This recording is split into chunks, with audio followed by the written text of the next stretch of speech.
속에 거짓이 없는 믿음이 있음을 생각함이라. 이 믿음은 먼저 내 외조모 로이스와 내 어머니 유닉의 속에 있더니 내 속에도 있는 줄을 확신하노라. 디모데 후서 1장 5절. 제법 오래된 이야기라 지금은 어떤지 모르겠는데 그때 한국에 4대 목사 집안이 하나 있었습니다. 증조할아버지, 할아버지, 아버지가 목사고 자신이 목사인 그래서 4대 목사 집안이 있었지요. 한국 개신교 역사가 불과 140년 정도인데 4대 목사 집안이 있다는 것은 놀랄만한 일이 아닐 수 없습니다. 보통 한 세대를 30년으로 잡는데 4대면 약 120년이므로 이 집안은 한국 개신교 초창기부터 목사가 나왔다는 말이 됩니다. 오래전 미국에서 공부할 때 친구들 몇 명과 이런저런 얘기를 하다 필자가 한국에 4대 목사 집안이 있다는 이야기를 했더니 한 친구가 자기가 공부했던 신학교 교수 중 17대 목사가 있었다는 이야기를 해서 모두 놀랐습니다. 17대면 그 집안에서 17명 이상의 목사가 대대로 나왔다는 얘기인데 한 대를 30년으로 계산하면 510년입니다. 그러니까 그 교수 집안에서는 500년 동안 목사가 계속 나온 셈입니다.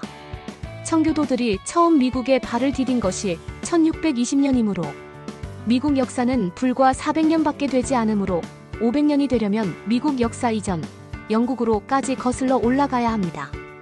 필자는 이 이야기를 듣고 하나님께서는 이 집안에 두 가지 기적을 베풀어 주셨다고 생각했습니다. 첫째는 이 집안 17대 동안 계속해서 아들을 주신 것입니다. 불과 몇십 년 전만 해도 미국에서 여자는 목사가 될 수 없었습니다.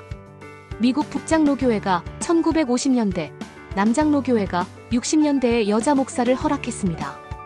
따라서 이 집안에서 17대 동안 계속 목사가 나오려면 한 번도 딸만 있어서는 안 되고 반드시 남아를 하나 이상 낳아야 합니다.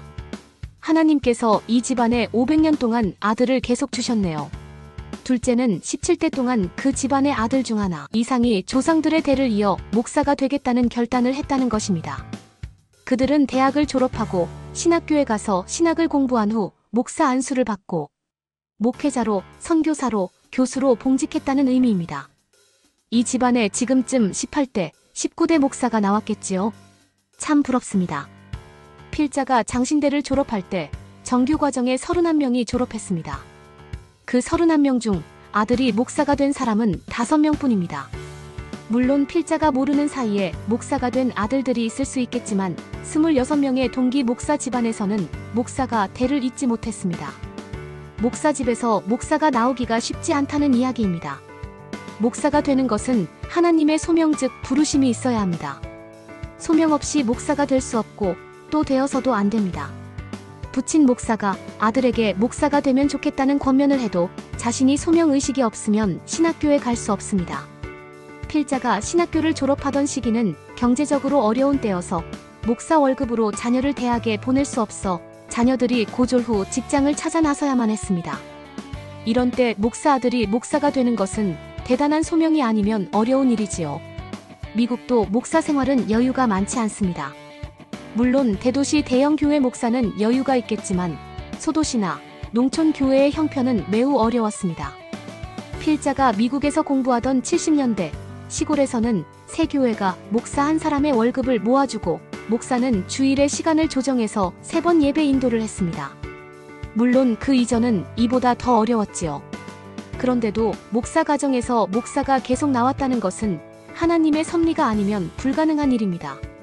우리 집안에 목사는 없어도 신앙생활만은 철저히 하는 자녀들을 만들기 위해 부모들은 꾸준히 기도하면서 자녀들에게 본이 되는 생활을 해야 합니다. 교회 생활과 가정이나 직장 생활이 현저히 차이가 나면 자녀들은 실망하고 신앙생활을 하지 않을 가능성이 높습니다. 그리스도인 부모의 삶은 살얼음판을 걷는 것과 같이 조심스럽습니다. 신앙생활을 하지 않는 자녀들을 둔 부모들은 큰 십자가를 지고 살아가고 있는 것입니다. 이런 자녀들을 위해 기도를 많이 그리고 계속해야 합니다. 자녀들을 천국에서 만나기 위해서는요. 샬롬. 로스앤젤레스에서 김인수 교수.